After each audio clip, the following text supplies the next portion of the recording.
All right, planet Earth, you wanted the best, you got the best. Hey, this is not a test. This is rock and roll. Dave Erickson, Mark Anderson. Locked and loaded. When it comes to talk, they're the purveyors of power, the bailiffs of bombast, rock and roll renegades. We're about to witness the greatest miracle of the machine age. Turn it up to 11. Here they are, Mark and Dave. Let there be rock. Yes, thank you so much. Welcome to episode 2 of Let There Be Rock. I am Dave. I'm Mark. And we talk rock and roll. We are Motorhead, and we play rock and roll. And there, my friends, that is the theme for today. Motorhead, they play rock and roll. If you did not know that, you will after this show.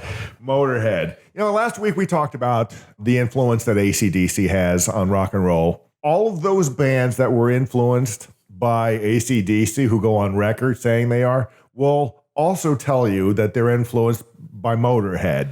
You know, and Motorhead is one of those bands that really kind of goes through different genres. Not only do punks like them, but guys like metal like them.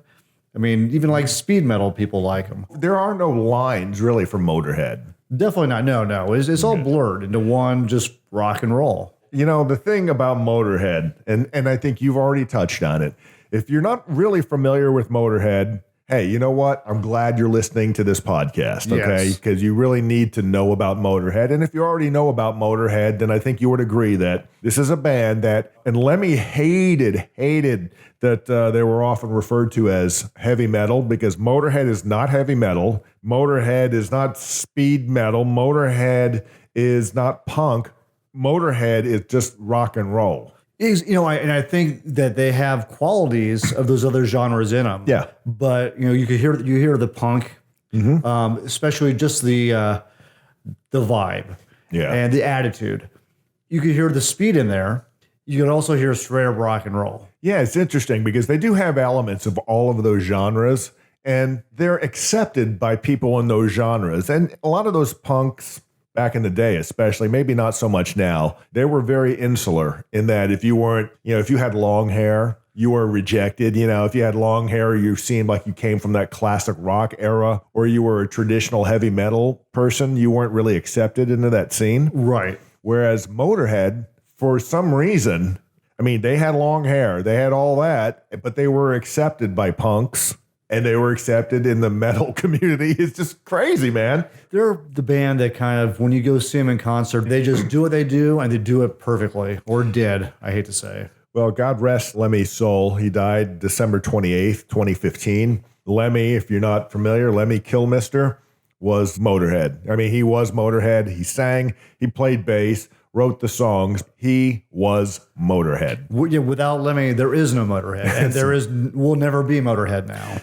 The day he died, I remember the statement that came from the official Motorhead page. It was Phil and Mickey D and Phil Campbell issued a statement saying, well, obviously Motorhead is no more. Lemmy was Motorhead. You can't do it without. I mean, Lemmy, not only is he the front man, he's the heart and soul of the band. Yeah, he is Motorhead, and he plays rock and roll. He does play rock and roll. He probably still does wherever he's at right now. Wherever he's at, Lemmy's playing with that Rickenbacker bass. We are Motorhead, and we play rock and roll. You tell him, Lemmy.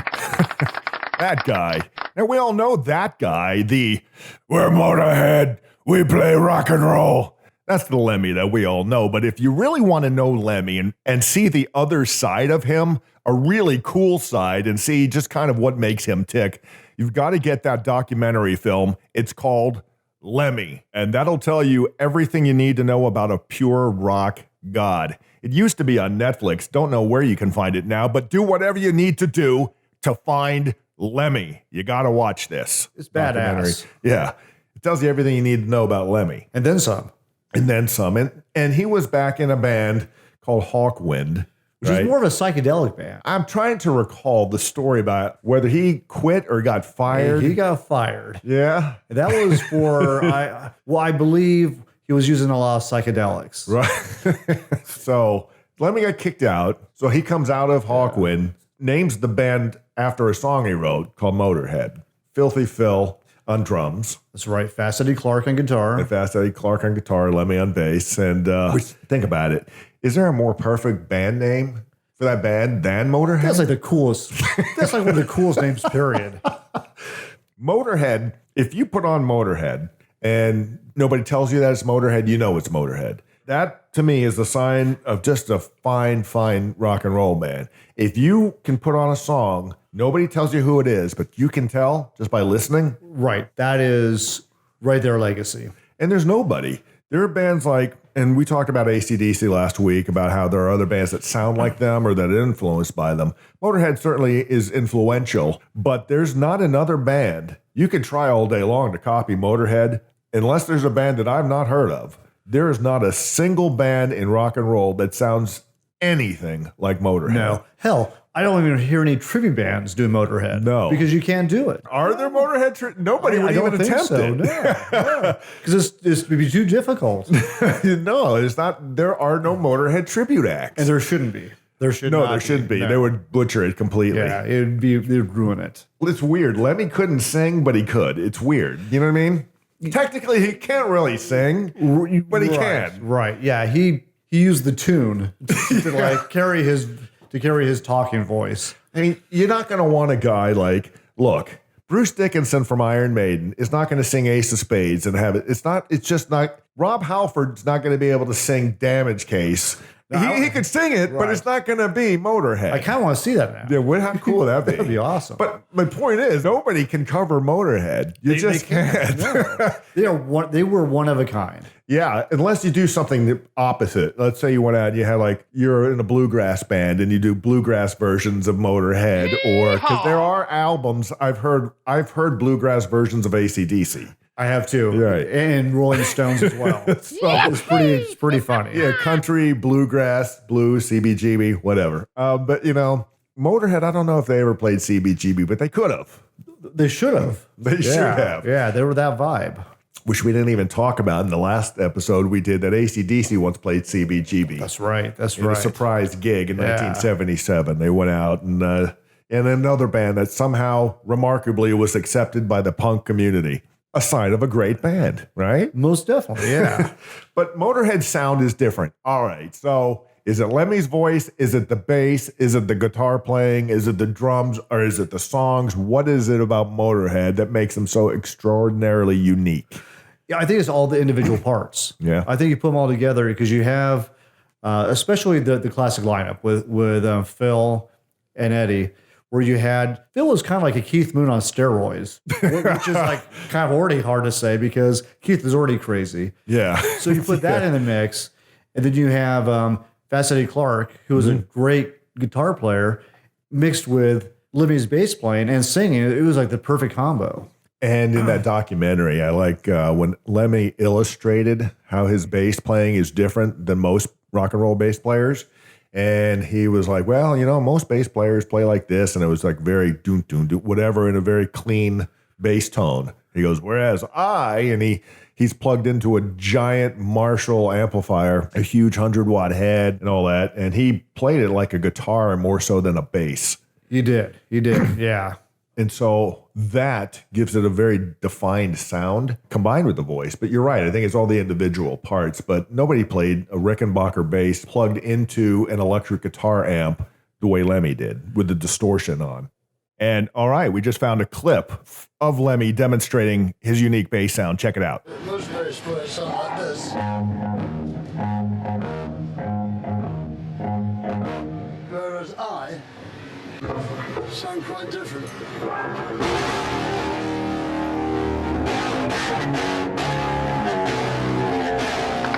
Well, all right. No bass player that I know of ever played like that to front a rock and roll band. Yeah, no one ever did. Because usually you think of the bass as more of the back and kind of in the pocket with the drummer. Yeah. This was in the front. That's true. This is in the front. That's true. You don't see that often. Yeah. I mean, Look, that guy from the Cars would sing and play bass. Can't remember that guy. But I'm not going to compare the Cars to Motorhead. I think you just did. But everybody talks about Rick Ocasek, but there are some songs with that guy, the bass player, who I don't care enough about that band to know his name. Ben something. Oh, yeah. Is it over? I don't even know. Ben Orr. Is Ben Orr. Right, Ben Orr. Right, but he would sing and play bass. So barring that, you don't see a lot of guys fronting the band who play bass. Paul McCartney is a whole, we're not getting into that. Yeah, that's a whole different thing. But in terms of just pure like heavy rock and roll, you don't see a lot of that. Rush, you cannot compare to Motorhead. Geddy Lee fronts the band, he plays, but that's a totally different beast. Yeah, you could almost say in a lot of ways on some songs Neil Peart is fronting that band because he writes all the words and and he's got that 472-piece drum set.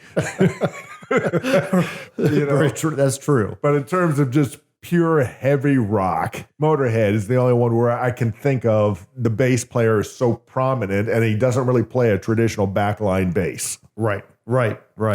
So for like three people to make that sound, my God. But if you look at Motorhead and what goes with their longevity too, and I think what you said about AC/DC too is you attributed their longevity to the fact that they were very consistent and they didn't really change. And Motorhead sounded the very same in 2015 as they did in 1985.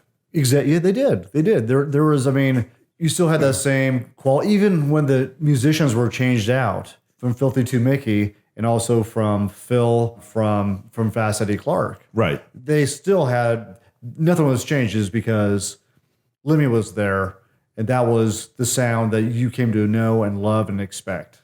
Well, and there's something to be said for that. Malcolm Young once said that he goes, styles come and go, bands come and go, but as long as there's a club that'll have us, we're going to keep on going. And we just are who we are. Lemmy was the same way. I don't think Lemmy would have ever changed. Although what was really cool about Lemmy, and he was very adamant that they were just a pure rock and roll band. But what was really cool at the heart of it, if you listen really close, you can hear his roots in rockabilly. He loved Elvis Presley. He loved Little Richard. And you can hear a lot of those roots in Motorhead's music. Oh, yeah. It's like you said, the rockabilly. Mm-hmm. And going back, even on he has a best of collection, and he did Louie Louie. I do remember that. And which is really cool because it's like, for me, I think of Animal House when I hear Louie Louie.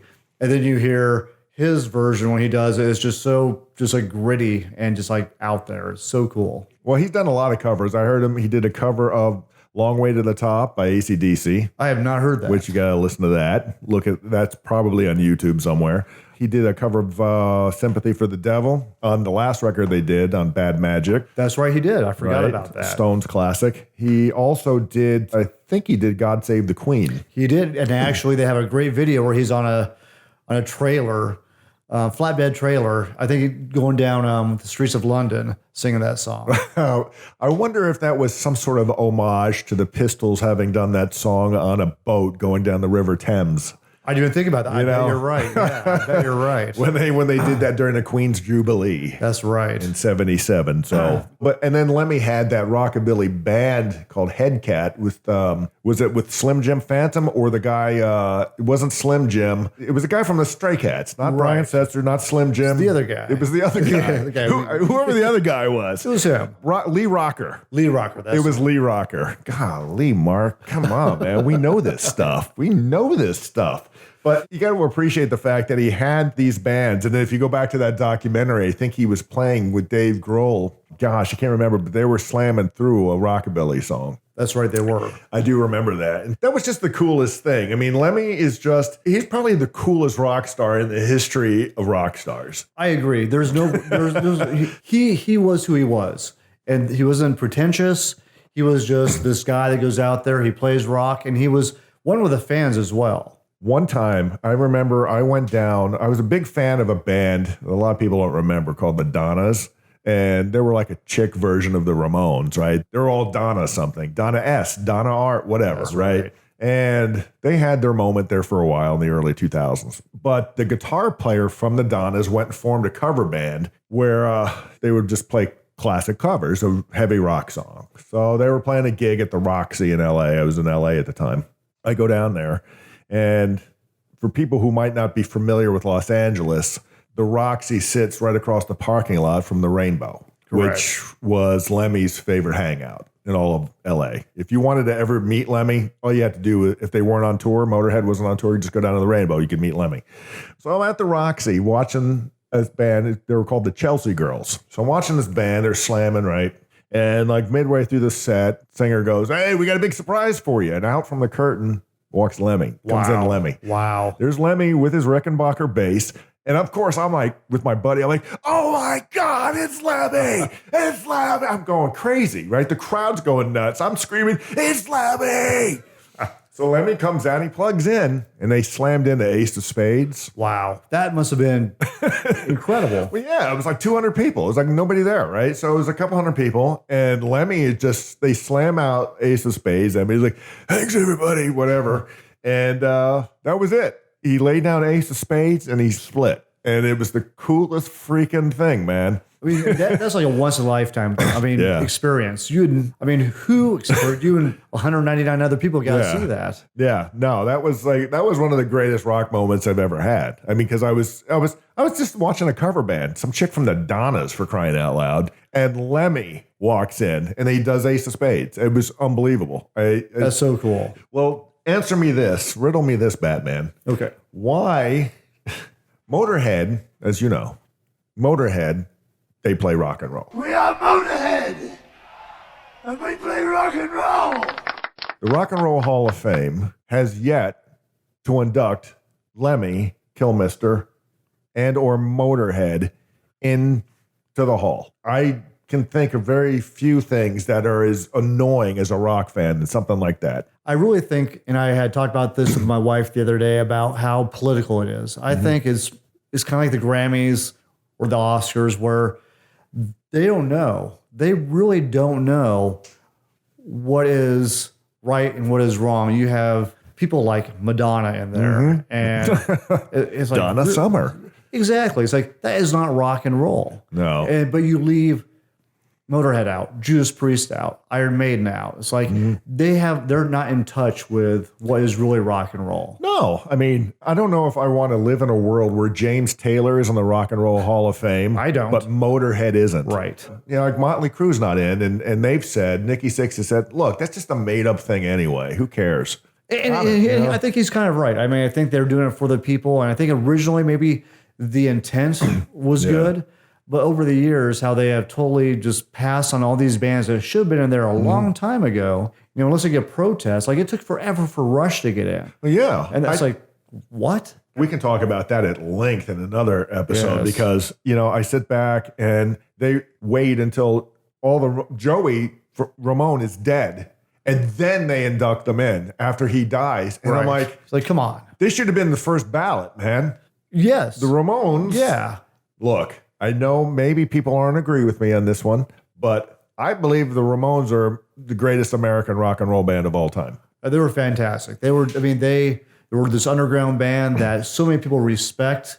And when you think of punk, American punk, you think of the Ramones. But it just goes to what you're saying about it is political. Maybe Joey, Johnny, Dee Dee, you know, all that, they just didn't play the game. Marky, they didn't play the game. I don't know. It's frustrating. That's a whole different topic. I could spend 2 hours pissing and moaning about the people who aren't in the Rock and Roll Hall of Fame. We'll have to do that because I'm with you on that one. You know, and the fact that it took forever for Kiss. Look, say what you will about Kiss's music, whether you like it or not, or whether it's real rock and roll, whatever. The fact that Kiss invented the stage show as we know it, and they revolutionized the concert experience. Right. And their influence on what we see even today as a stage show cannot be measured. No, they were innovators. Right. And it took forever for them to get into the Rock Hall of Fame. And I think when people at that point, when they do get put in, it's like an afterthought. Yeah. And it's like, it's hard to appreciate being put in when you think that they're doing it just because to satisfy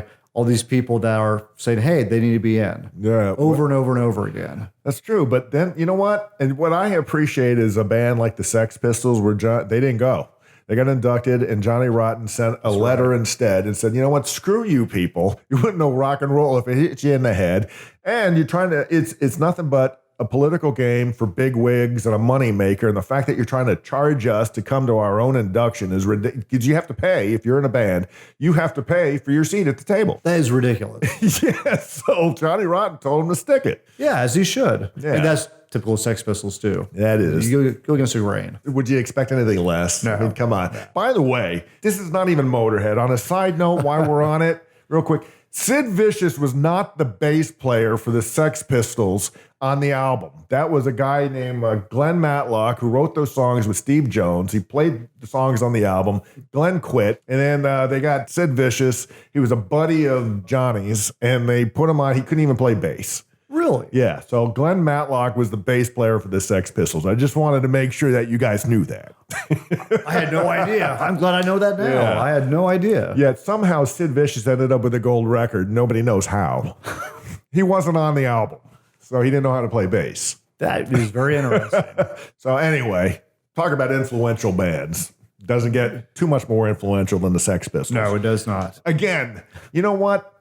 We are teasing you every week. You're sitting there, and every week Mark and Dave say, that's going to be an episode for another time. And it will. And it will. So I hope you're writing them down and hold us to it. But back to Lemmy. Talk about genius. Lemmy was everything that you want rock and roll to be. He personified rock and roll in every possible way. And I think, Mark, honestly, we always talk about the rock and roll attitude. Anybody can play a guitar, turn it up really loud. But it's that attitude, man. When you see people like Justin Bieber who will cancel the last dates on a tour because they're tired, Lemmy played with stage 4 cancer up until the day he died nearly. He should have been in hospice.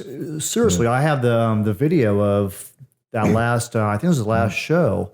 And he's frail, but he's still out there. I mean, 100%, his whole heart is into that show. When I first watched it was a little difficult to watch, just seeing, I had seen him in concert quite a few times and seeing him at kind of the last stages of his career and knowing that he should have been probably bedridden at that point. He's up there on stage, giving it his all, then hearing other bands, like you were saying, like, oh, the exhaustion thing, we can't go. It's like, really? Yeah, that's why I very rarely ever put up with anybody saying, oh, gee, we can't play. Lemmy played with stage 4 cancer. Screw you. That's right. That's right. That is rock and roll. That is rock and roll. That's why Lemmy is rock and roll. When you can do that, but that's everything. Lemmy had almost no notice that he was dying. They told him he had a few months and he died literally the next day, right? But would Lemmy have wanted it any other way than to tour and go quickly? Right.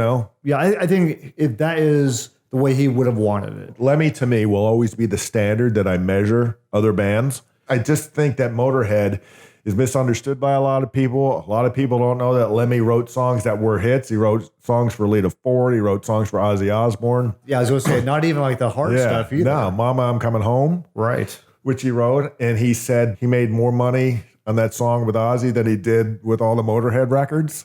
Which is funny, but kind of sad too, because, I mean, those records, Ace of Spades are classic. He says that, but I think he's got to mean in terms of pure album sales. Because come on, Ace of Spades is licensed to how many commercials? How many times have you heard Ace of Spades in a commercial or a movie? Right, a lot. Come on, yeah. He had to make some cash off of that. He made a lot of money on the licensing of those songs. Right. And if you go back and Lemmy was a fine actor in the movie Airheads. Did you ever see that movie? Yes, I totally forgot about that. That was awesome. He was in that movie. He was. And then the Motorhead song was, I don't even know if this was Motorhead or was it just Lemmy, which is the same thing, but there was a song called Born to Raise Hell in that movie. Right. I don't know that there was a Motorhead song. I think you're right. I think it was just a Lemmy song. And then he had Cradle to Grave, which was the opening song to a documentary called The Decline of Western Civilization, Part 2, The Metal Years. Fantastic movie. Yeah, great movie, which, by the way, you really, it's almost impossible to get. But if you can get your hands on that movie, it's a documentary about the scene on the Sunset Strip in the 80s. Fantastic. Dude, I saw that when it first came out at Midnight Movie. Once again, when I was in California. And it was like such an experience. It was in the 80s, so everything was that time period. Yeah. And it was like so much fun. It was cool. And not a single musician in that documentary that they interviewed, kids in their 20s trying to make it in these bands, who said, we're going to be rock stars. Yeah. Ever made it. Not one. No, not one. Well, that movie could be totally another episode as well. That's another episode. That's a great movie. Are you guys writing this down? Every time Mark and I, that's a drinking game. Every time Mark and I say, you know what? That's enough for another episode. Take a shot.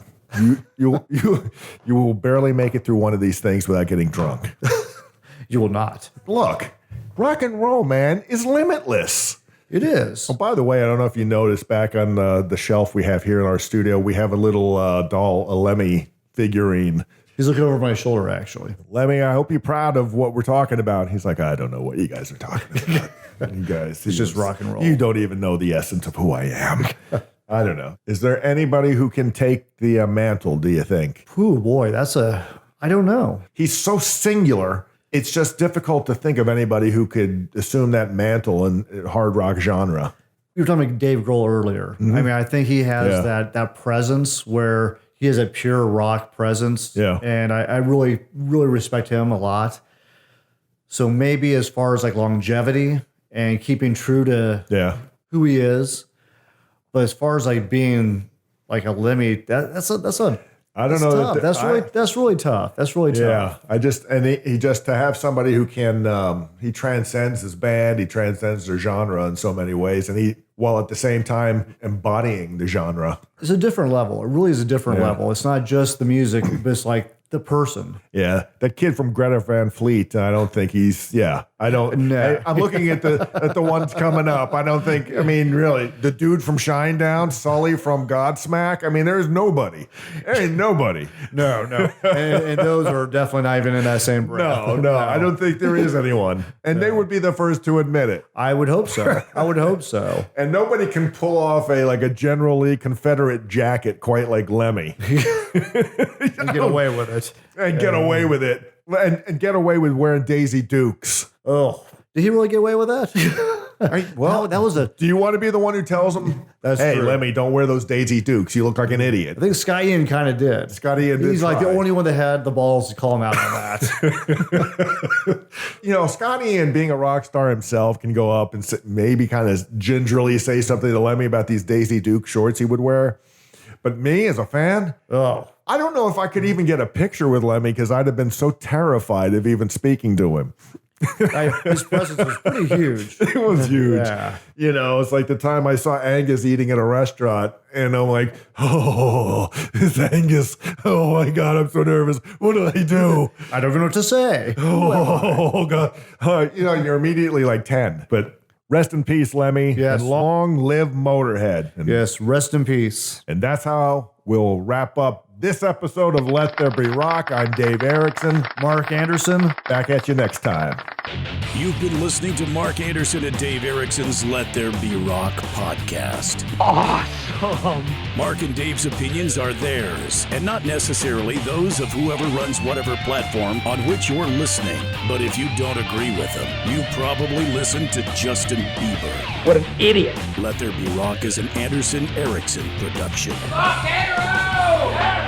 Well, it's one louder.